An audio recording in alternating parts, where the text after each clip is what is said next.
بتحب الترمس؟ تعال الناحية دي. بتحب الكاجو؟ تعال انت بقى الناحية التانية. بتحب الاتنين؟ تعال عندنا. بودكاست ترمس وكاجو، قعدة حلوة وكلامها لذيذ. اهلا بيكم في بودكاست ترمس وكاجو. انا ايهاب المصري، وعاملين البودكاست ده انا واصحابي عشان ندردش فيه عن موضوعات مختلفه والحاجات اللي احنا بنقعد نهتم بيها ونتكلم عنها. والنهارده انا معايا سمية وهبه، اهلا بيك. وعنوان حلقتنا النهارده عن العلاقات.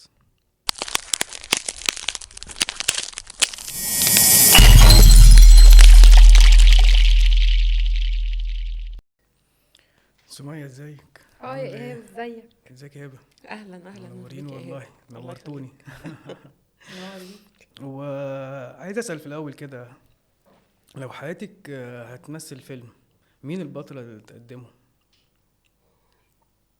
ايه السؤال ده؟ يعني فكري. طيب يعني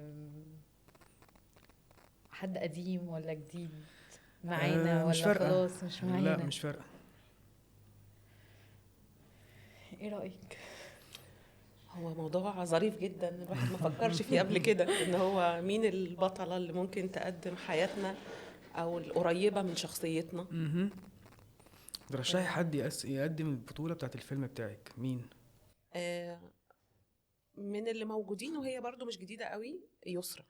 اوكي. يعني انا بحس ان شخصيتها قوية في المسلسلات اللي بتقدمها في الغالب، وعندها روح برضو لطيفة.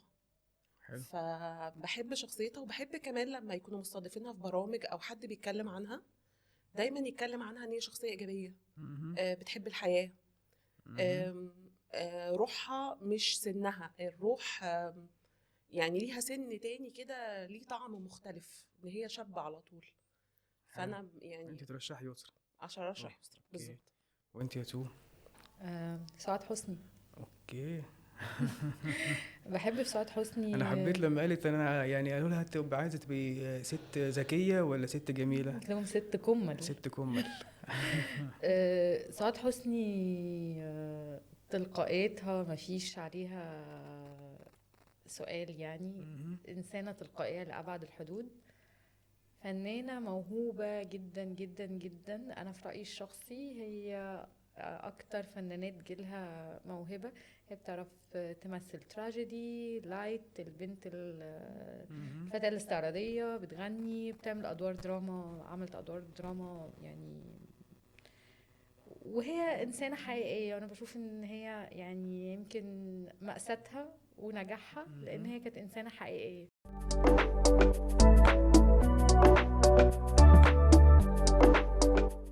الأمثال بقى الشعبية وتأثيرها في العلاقات، قوليلي بقى. ده موضوع كبير. قوليلي بقى شوية أمثال شعبية. احنا عندنا امثال شعبيه كتير جدا. ده موروث ومخزون كده.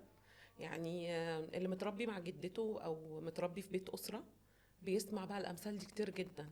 وافلام زمان كانت دايما الامثال فيها منتشره. ده في فيلم كان اسمه قمر 14 تقريبا، فردوس محمد. الفيلم ده كله امثال. فعندنا امثال كتير بقى بتتكلم عن العلاقات، من اولها مين هيذبح القطه. يعني في أمثال ظلمت العلاقات؟ في امثله ظلمت العلاقات. وبص، هو المثل على حسب ما احنا بنتلقاه في الموقف. في امثله اصلا احنا فاهمينها غلط، يعني لما بنرجع لاساسياتها بنلاقي لا، المثل ده احنا فاهمينه غلط خالص. بس احنا فاهمينه بالدارج وعلى حسب اتقال امتى وفين ومين قاله لنا وقاله لنا ازاي. فيعني مثلا في مثل بتاع جحا، قالوا لجحا بلدك فين؟ قال اللي فيها مراتي. على فكرة في ناس تاخده وحش، اللي هو مراته خدته وبقى ناحية أهلها. وفي ناس تاخده لا، لطيف، إن هو كده الراجل بيقدر مراته وانتمائه ليها، وده مش حاجة وحشة. فهو في أمثلة بناخدها كده وفي أمثلة بناخدها كده على حسب. اوكي. وانت شايفة طبعا بما انك مهتمة بالدراما والمسلسلات، في مسلسلات برضو ظلمت العلاقات؟ بنسبة كبيرة، لأن احنا الدراما يعني لحد فترة قريبة كانت ما بتعكسش الواقع. ف كان بتدي صورة حالمة يعني. الأعمال الدرامية دايما النهاية فيها لازم في الآخر تكون حالمة، حتى لو المسلسل مثلا أو الفيلم كان ماشي إن فيه عقبات أو بس لازم النهاية تبقى سعيدة، مع إن الواقع مش بيقول دايما النهايات سعيدة. يعني فكرة النهاية الحالمة دي مأثرة على زيادة معدل الطلاق الكتير اللي موجود ده، ان الناس كان عندها سقف توقعات اعلى، وبتكتشف بقى ان الجواز مسؤولية والعلاقات مسؤوليات. هو ده حقيقي بشكل ما، ان احنا يعني بسبب طريقة تربيتنا ومجتمعنا ما عندناش تجارب حقيقية، بنستقي تجاربنا من التلفزيون واللي بيقولوا لنا كده من الافلام. بنصطدم على ارض الواقع. محدش بيغير حد مثلا، محدش بيتحول عشان حد فيبقى لطيف، والحب وحده لا يكفي. يعني هي دي الجملة الدرامية الحقيقية يعني. ده الواقع بيثبتها ان ده الحب الواقع لوحده، بيثبتها كل يوم. الحب لوحده لا يكفي. وحتى يعني او هناك اشياء اخرى مع الحب. والاشياء دي على فكرة مش شرط انها تكون عقبات مادية فقط. يعني في الدراما الثمانينات كان دايما الضوء مسلط على فكرة ان في عقبات مادية، لكن هو حقيقة في عقبات شخصية عند كل واحد فينا. احنا متوقعين ايه من بعض؟ احنا بنتجوز ليه؟ بنرتبط ليه؟ بندخل علاقات ليه؟ عشان التطور الطبيعي الحاجة الساقعة، خلصنا دراسة اشتغلنا فلازم نرتبط ويبقى عندنا بيت وأسرة فاحنا كده محققين؟ ولا احنا بنرتبط عشان لقينا نصنا التاني بيونسنا؟ ما عشان كده برضه انا عايز اسال هبه عن الموضوع المطروح بتاع برنامج تاهيل الجواز ده، انت شايفاه ازاي؟ يعني برنامج تأهيل الجواز هيخرجنا من حتة التطور الطبيعي للحاجة الساقعة زي ما قالت.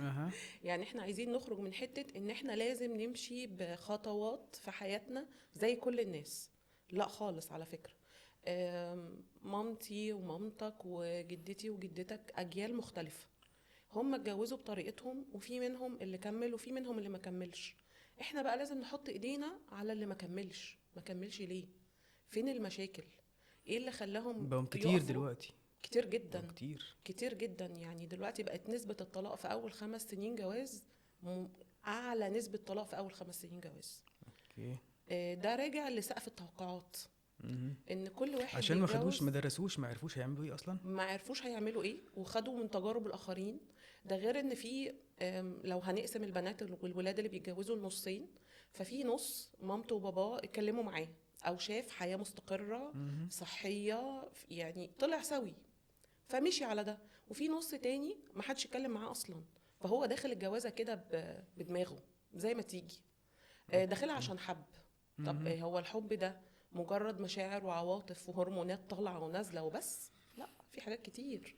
بعد الجواز ما بيبقاش حب بس، بعد الجواز بيبقى فيه مسؤوليه. انا اقدر اللي قدامي واللي قدامي يقدرني، اخد بالي هو بيعمل ايه وهو ياخد بالي انا بعمل ايه، اهدافنا زي بعض ولا لا، واحنا ماشيين رايحين لهدفنا ده. يعني هو البرنامج ده التأهيلي ده، بعد قطع كلامك معلش، هو البرنامج التأهيلي ده هيعلمه ازاي هيعمل ايه؟ هيعلمه يعمل ايه ولا من المفروض يوم ما هيشوفوا اذا كان سوي ولا لا؟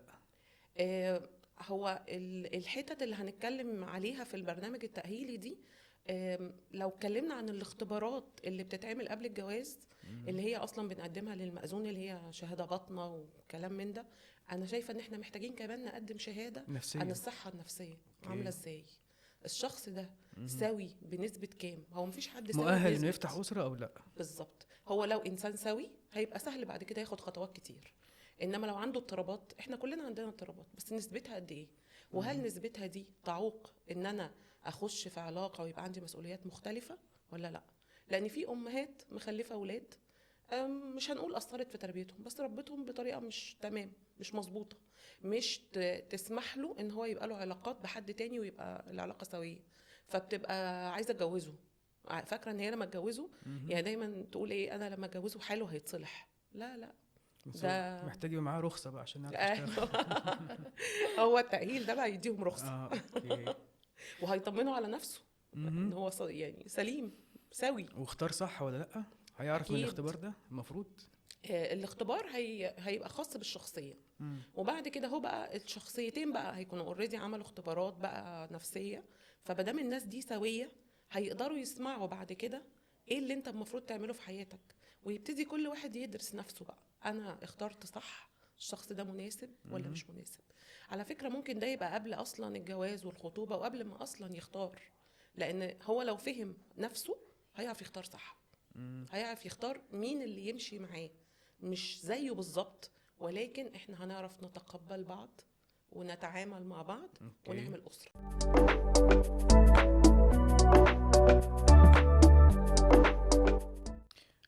طب نشرب شويه شاي بقى عشان نعرف نتكلم مع بعض. اوكي. وبالمره اسالك يا سو، والبرنامج التاهيلي ده يبدا من سن صغير؟ يعني مع الاجيال الصغيره؟ ده لازم، انا رايي كده بصراحه، لان التاهيل للارتباط ملوش علاقه بالبني ادم سوي او غير سوي. ما هو ممكن يكون ينقصه خبره، ينقصه معرفه بنفسه زي ما هبه كانت بتقول دلوقتي. فالمعرفه دي هو هيعرفها ازاي؟ ما تنساش ان احنا عندنا، شكرا، ما تنساش ان احنا عندنا مواضيع الارتباط ديت تابوهات، ما يصحش ما نتكلمش فيها. ما بنساعدش المراهقين، لان هو هنتكلم، هو هيبتدي بدري، هو مش هيبتدي من حضانه يعني، بس هو في سن المراهقه لازم يبتدوا يتوعوا، يفهموا احتياجاتهم النفسيه. تبقى ماده يعني؟ والله مادة هو تدرس؟ في المدارس بره في مواد، في مناهج بهذا، يعني مش بالظبط تأهيل، ولكن مناهج لتقديم وعي باحتياجات البني آدم على كافة أشكالها. فاحنا محتاجين ان احنا نعمل ده، محتاجين ان احنا نفهمهم احتياجاتهم النفسية والعاطفية واحتياجاتهم الجسمانية، عشان حتى ما يقعوش في مشاكل، يعني ما يأذوش نفسهم، ويبقوا عارفين هم محتاجين يقدموا على الخطوة دي. اصل هي مش كل الناس محتاجة انها ترتبط. اوكي. مش كل الناس محتاجة بس على الاقل يعني يبقى دارس، يبقى فاهم هو ايه، هي داخل على ايه، يبقى عارف، يبقى مدرك.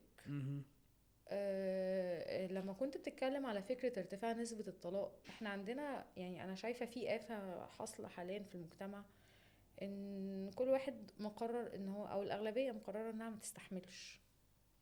وده على مستوى الانسانيات عموما، يعني واحدة صاحبتي ضايقتني فانا وجع دماغي. هو ده بتأثير السوشيال ميديا؟ طبعا، لان السوشيال ميديا، طريقة الحياة عموما حاليا خلت البني ادم عنده قدرة على الانعزال عن اللي حواليه، الفردية، ان هو يكتئب. بالظبط، الفردية. والفردية مفهوم للأسف استوردناه من الغرب، وهو يثبت فشله تماما حاليا بره، مش عندنا. هو بره احنا لسه بنجربه، لكن هو بره بقاله قرون وبيثبت فشله يعني بشكل مستمر. بس احنا فجأة نسينا احنا مين. احنا كشعوب بنحب اللمة والناس والعيلة والصحاب، وقعدتي مع صحابي يوم الخميس دي قعدة مقدسة، قعدتي مع اهلي يوم الجمعة على ترابيزة السفرة ولا على الطبلية دي، يعني حاجة الناس ما كانتش تقدر يعني تكسرها. احنا دلوقتي لا، انا تعبان ومش مستحمل حد ومش قادرة اتكلم مع حد. الناس دلوقتي قاعدة على تليفوناتها، صح؟ بيبقوا قاعدين في البيت، في البيت الواحد يعني، في البيت الواحد كله في الانتريه عشان يوم الجمعه، عشان احنا يوم العيله. بس كل واحد ماسك تليفونه على النقيض تماما. زمان كنا بنبقى قاعدين عشان نتفرج على الفيلم اللي بيجي في وسط النهار، او بنتفرج على المسلسل اللي بيجي الساعه 7. ففي فروقات جامده جدا. يمكن اللي كان عايش الاوقات دي من جيلنا كان ممكن يكون متذمر ان هو عايز يخرج مع اصحابه وعايز يقابل حد، لكن لما بنفتكرها بنقول لا، ده كانت قاعده يا ريتها ترجع. يا ريتها ترجع ونبقى قاعدين مع بعض في الانتريه، نتكلم، نتفرج على مسلسل، حتى لو مفيش حوار داير، بس احنا كلنا مجتمعين على حاجه، مجتمعين على كوبايه شاي زي الحلوه اللي انت عاملها لنا كده، مجتمعين على صينيه كيك سخنه طالعه من الفرن ماما عاملاها وواقفه طول النهار تعمل غدا. احنا جيل يعني انا يعني استمتعنا بالدفى بتاع البيوت جدا. حلو. فعلا كان دفى، كنا مستمتعين بالدفى اللي موجود في الأسرة ده، كنا حاسينه بقلوبنا بمشاعرنا. يمكن وقتها ما كناش نبقى حاسينه قوي، بس دلوقتي لما بنفتكر لا احنا بنلاقي ان احنا كان عندنا ذكريات حلوة قوي، حتى لو الأسرة مختلفين، بس في قدسية ليوم العيلة اللي هو يوم الجمعة. في فطار مع بعض، علشان لو طول الاسبوع اللي عنده مدرسه اللي عنده جامعه اللي عنده شغل ما بيبقاش متوفر ان احنا كلنا نفطر مع بعض، لكن يوم الجمعه ده فطار مقدس. قعده البيت مقدسه. لو هنزور حد بنبقى مع بعض، الاب والام والولاد، حتى لو الاب مشغول بس الام كانت تحافظ على ده، كانت تزور حماتها وتزور مامتها او بيت اهلها وتفضل. ده اساسي، ما ينفعش اللي هو لا اصلا الاسبوع ده مش فاضيه، لا هو كان حاجه في مقدسه طقوس عائليه دايما بتتعمل. مهمه. وهي دي اللي غرزت فينا اصول كتير قوي. لما بنيجي دلوقتي نتعامل مع اولادنا وسنهم الصغير، احنا مش عارفين نوصل لهم عايزين نوصل لهم ده، فبنحاول على قد ما بنقدر. بس أوكي. ارجع واقول ان احساسنا بالعاطفه والدفى واللي مالي كان روحنا ومشاعرنا في الوقت القديم ده هو اللي مخلينا دلوقتي محافظين على حاجات كتير قوي من علاقتنا بالأسرة، ومخلينا مش عايزين نبعد، عايزين دايما الأسرة تبقى موجودة.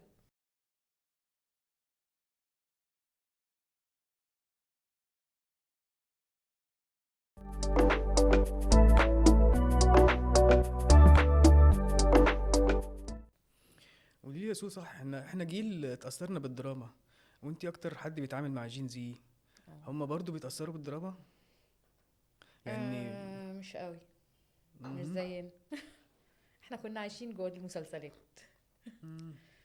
يعني هي سواء كانت مسلسلات حقيقية او كابتن ماجد مثلا، احنا كنا بنقعد 3 حلقات مستنيينه يشوط يعني احنا الكورة. جيل تشكل وعيه بالدراما والافلام وكل الحاجات دي. الجيل ده بيتشكل وعيه بايه؟ سوشيال ميديا بس؟ مش السوشيال ميديا بس، ما تنساش ان هم منفتحين حتى على بلاتفورم حاجات كتير. كتير، بلاتفورمز كتير اكتر مننا. يعني انا ساعات لما بيتكلموا ببقى مش فاهمه هم بيتكلموا في ايه، لا معلش اعذروا جهلي. وبعدين هم عندهم ميزه الحقيقه ما كانتش عندنا. هم ما عندهمش خوف من التجربه، وعندهم مساحه للتجربه، ومتقبلين فكره ان هم من حقهم ان هم يجربوا مره واثنين وثلاثه لحد ما يوصلوا للي هم عايزينه. يعني ما بياخدوش بنصايحنا، ولا شايفين ان يعني ما ما تنفعهمش؟ هو على حسب النصيحه بتقال لهم ازاي. ولهم هو الأجيال أولا هم عندهم قدر من الاستحقاقية مع نفسهم، احنا ما كانش عندنا. احنا كان لازم مهما كنا في قائد في البيت، لازم نسمع كلام الكبير والكبير ده اكيد قصده مصلحتنا، والكبير ده بيفهم اكتر مننا. وده صح وغلط، يعني ده شيء يحتمل الصواب او الخطأ. الكبير مش شرط يكون بيفهم او فاهم موقفي احسن مني، مع احترامي الشديد لخبرته، بس لان ببساطه هو مش انا، هو مش عايش الزمن دي اصلا. هو مش انا. وهو يعني هو لا ممكن يكون لا نفس اهتماماتي ولا نفس افكاري ولا نفس مشاعري. فالاجيال الصغيره دي بنقدر نوصل لهم بمجرد ما يعني توصل معاهم، تشاركهم بالظبط. انا متقبلكم، وانا متفهم كويس قوي ان ليك وجهة نظر، حتى لو انا مختلف معاها، بس ده رأيكم، من حقكم انكم تعبروا عنه بقى، سواء بالقول او بالفعل. افتكر واحنا في المدارس قبل ما او حتى بعد ما دخلنا الجامعة، كان دايما عندنا خوف من ان احنا نغلط. ما ينفعش نغلط، ما ينفعش، بالذات احنا كبنات على فكرة اكتر من الولاد. ما ينفعش نغلط، لان ده هيخلي شكلنا وحش، بابا هيزعل، بابا هيقطم رقبتي، ماما هتعمل فيا مش عارف ايه. لا، الجيل ده ما عندوش كده. الجيل ده شايف ان هو من حق. يعني لو تيجي تسأل بنت عندها 20 سنة دلوقتي تحبي تتجوزي دلوقتي، هتلاقي اجابات كتير طبعا لا، انا لسه شفت حاجة عشان اتجوز. وده يعني من وجهة نظري الشخصية ده يعني ده كلام موزون. هي تعرف ايه في الدنيا، هي شايفة ان هي من حقها تجرب وتشتغل وتتعرف تكتسب خبراتها من تكتسب نفسها، خبرات مش اللي هي وبعدين تاخدها على تفكر الجاهز. يعني عشان لما تاخد الخطوة تبقى متأكدة ان ده شخص مناسب. احنا ما كانش عندنا الرفاهية دي، عيب ان احنا نقول يعني عايز تجربي ايه.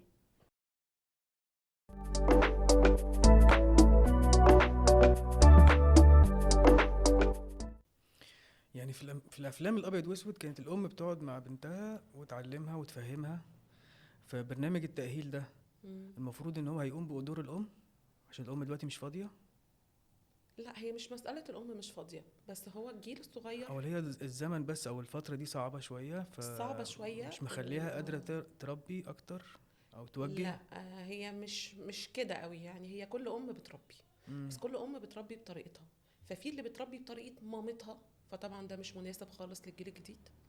وفي اللي حاولت تزود وعيها، تخش برضو زي ما أي حد بيخش على السوشيال ميديا، بس اللي بيخش على السوشيال ميديا فيه بيستفيدوا وفي بيتضروا. يعني اللي بتستفيد اللي هي بتدور على حاجات تساعدها في التربية، واللي بيتضروا اللي هي أصلا قاعدة طول النهار فور فن، يعني مفيش حاجة بتطلع بيها مفيدة. ففي اللي يزودوا وعيهم وبيعرفوا يوصلوا لولادهم، بتفلت منهم ساعات، بس ساعات كتير بتظبط.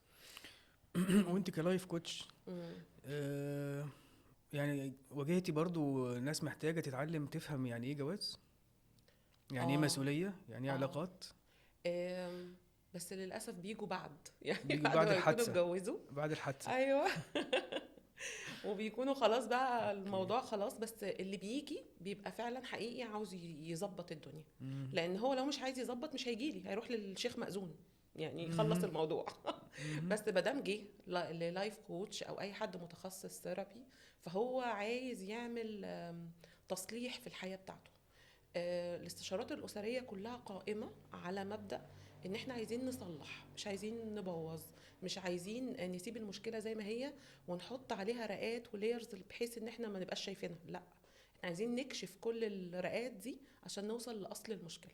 ساعات أصل المشكلة بيرجعنا للطفولة بتاعت الزوج أو الزوجة، بس ده حلو علشان نوصل لحلول المشكلة أصلا. وبعدين بدل الزوج والزوجة مقتنعين بدور المعالج، المشاركة، ان هم عايزين الزوج والزوجة عايزين يكونوا بيشاركوا بعض في ان هم يفهموا عايزين ايه اصلا من حياتهم. بالظبط. وبيروحوا لمعالج عشان يظبط لهم الحاجات دي. الدنيا واقفة ليه، الدنيا عطلانة ليه، انا ليه مش عارفة اوصل لها وهي ليه مش عارفة توصل لي، احنا ليه مش متقبلين تصرفات بعض، ليه دايما بنقفش. يعني ممكن تكون حاجات بسيطة جدا بس مش عارفين نوصل لها. فبيبقوا محتاجين طرف حقيقي خايف على العلاقة، لأن هو دي شغلته. ده غير ان احنا كمان كمجتمع ما بنفضلش فكرة الانفصال، يعني مجتمعيا ما بتبقاش متشافة كويس، وما بتبقاش كويسة للست أكتر من الراجل. فالست دايما هي اللي بتبقى عايزة تحافظ على البيت، والراجل كمان بيبقى عايز يحافظ على البيت عشان في ولاد، عشان في حياة. هو من بداية ما دخل الحياة دي هو كان عايزها، فحتة ان هو عايزها بتخليه حافظ. وطبعا ما نقدرش نطبق ده على كل الناس، بس نسبة كبيرة بتبقى عايزة تحافظ فبتحاول، وساعات المحاولات دي بتنجح كتير.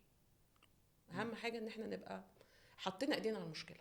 مجرد ما نحط ايدينا على المشكلة بنبقى وصلنا هم اصلا عايزين يكملوا، فعايزين يحلوا ايه المشكلة اللي موجودة، ايه اللي موقفنا، ايه اللي مخلينا عشان عايزين الدنيا مش نكمل. مظبوطة. فلما بيلجأوا لحد متخصص حقيقي بيساعدهم، وبيساعدهم كويس قوي. يعني بيبتدوا يفهموا نفسهم، يسترجعوا بقى اللي فات، اللي هو ايه، هو احنا ما كناش حاطين خطط لينا مع بعض، اهداف لينا مع بعض.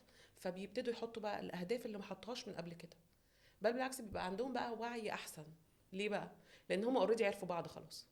انما اللي قبل الجواز ممكن ما يكونوش عارفين بعض كويس، لكن احنا دخلنا وعشنا تحت سقف بيت واحد وبقى فيه ولاد، فبقى عندنا حافز اكتر ان احنا نكمل مع بعض.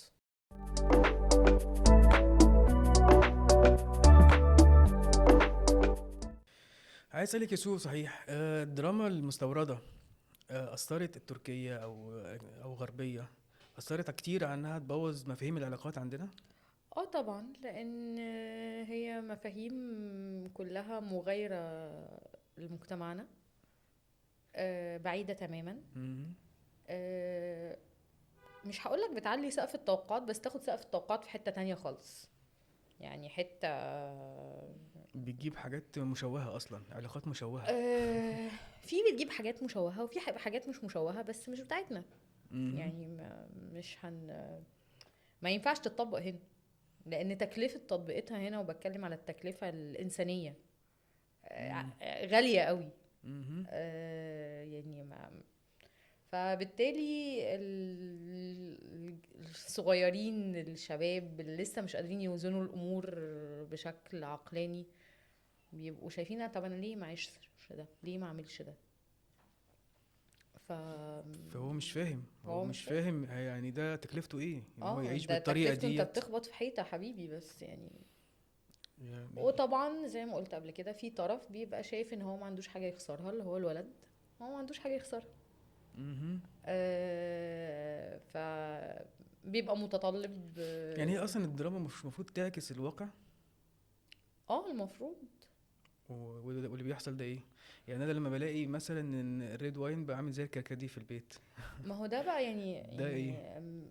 احنا مؤخرا، يعني احنا لو بنتكلم على الدراما، احنا واحنا صغيرين لما كنا بنستنى المسلسل بتاع الساعة 7 ولا مسلسلات رمضان، ما كناش بنحس ان احنا مش بنشوف حاجة بتاعتنا.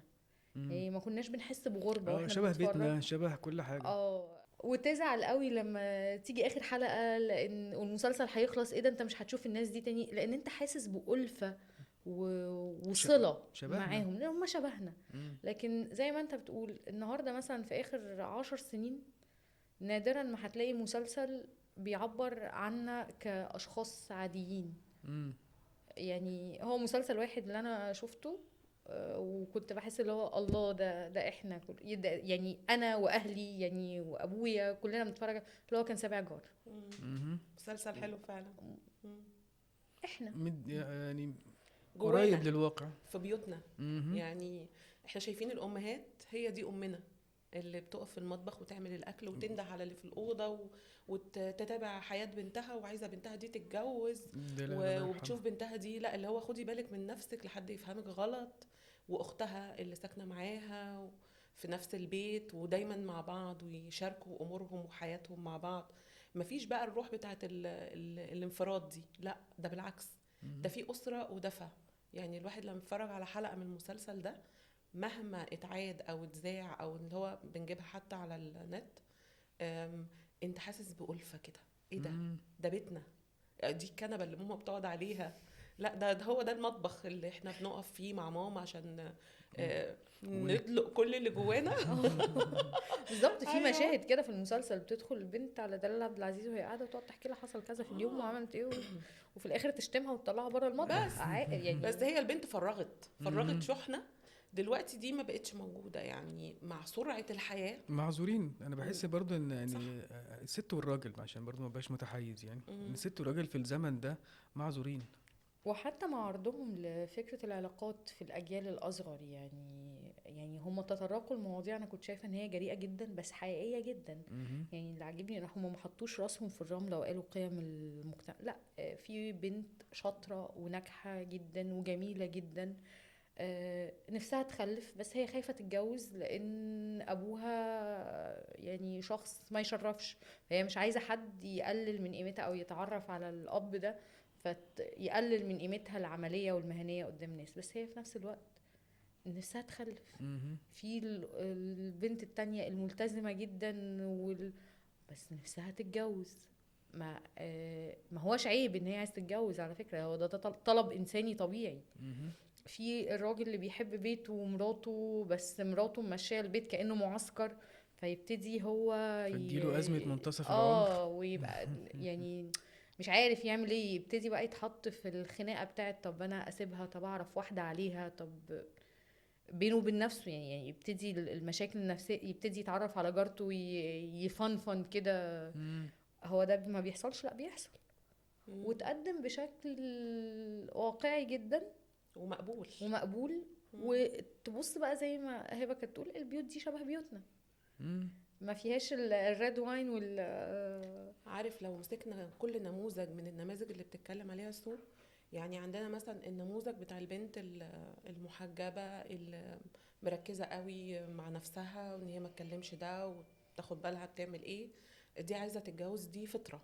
يعني زي يعني حاجه في طبيعتنا، احنا بناكل وبنشرب وعندنا احتياجات جنسيه.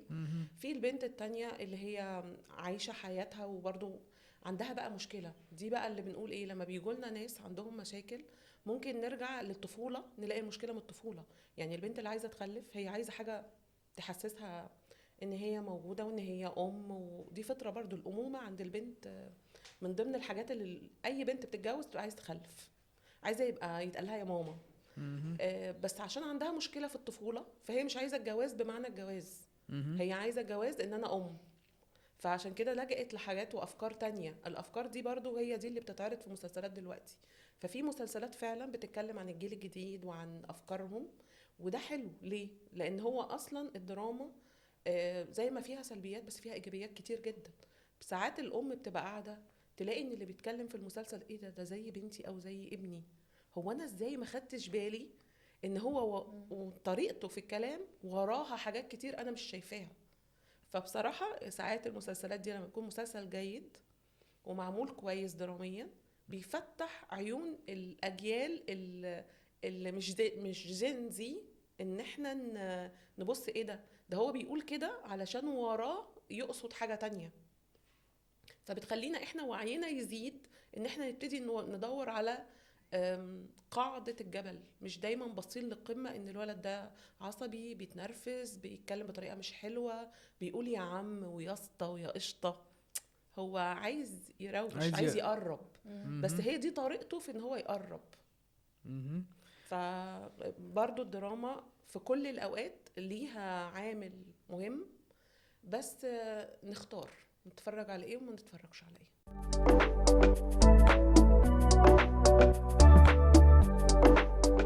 شايفة جين زي برضو يعني مهتم بالروايات مثلا؟ مؤخرا يعني الفترة اللي هي وقت الكورونا ووقت اللوك داون بدأوا يعملوا أنشطة كانت يعني مش موجودة في فكرة إن كان في وقت فراغ بقى، فبدأ يبقى في أنشطة مهتمين بالروايات. واحنا عندنا أصلا في الأدب حاجة اسمها أدب اليافعين، روايات مكتوبة خصيصا للسن ده وأبطالها مراهقين أو يعني على أعتاب الشباب بكل مشكلاتهم بقى، حتى لو محطوطة في إطار فانتزي أو خيال علمي، لكن ما بتغفلش أبدا الجانب النفسي والإنساني أزمة الهوية. أنا مين اللي بيحاول الإنسان في السن ده يعني يتكلم عنها أو يعبر عن نفسه. فاحنا في زي ما بقولك كده أدب اليافعين ده منتشر جدا في الغرب من فترة، وبدأ مؤخرا يبقى في أدباء عرب بيكتبوا للسن ده مخصوص. يعني كان زمان في كامل الكيلاني بيكتب حواديت الأطفال مع المكتبة الخضراء ومش لا دلوقتي في أدب مخصص للمرحلة العمرية دي كمان، مع انتشار فكرة الأوديو بوكس الكتب الصوتية. في ناس بالنسبة لهم القراية مهمة شاقة، فأصبح الأوديو بوك ده حل مثالي. أنا حاسس إنها بتندثر القراية بعد ال AI صراحة.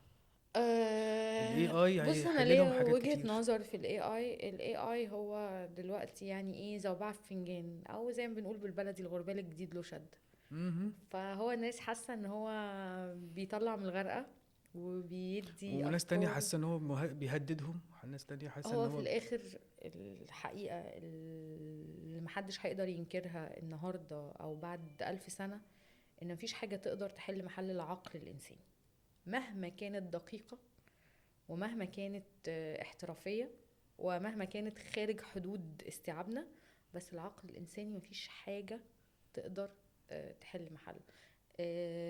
أنا هاخد معلومة من ال AI غير لما هقرأ رواية وأنا أتخيلها بإدراكي أنا ليها. أنا شايف الشخصية دي إزاي، لو المؤلف مثلا وصف لي الكاركتر الشخصية بصفاتها الجسمانية وصفاتها الشخصية، إدراكي ليها هيبقى مختلف عن إدراك هبة ليها عن إدراكك أنت ليها، لأن كل واحد بيعكس اللي جواه في فكرة الإدراك دي. فال AI عمره ما هيقدر يلغي حاجة زي دي، هو المفروض يساعد، انت تاخده كهيلبر ليك، بس انت ان هو يستبدل الانسان.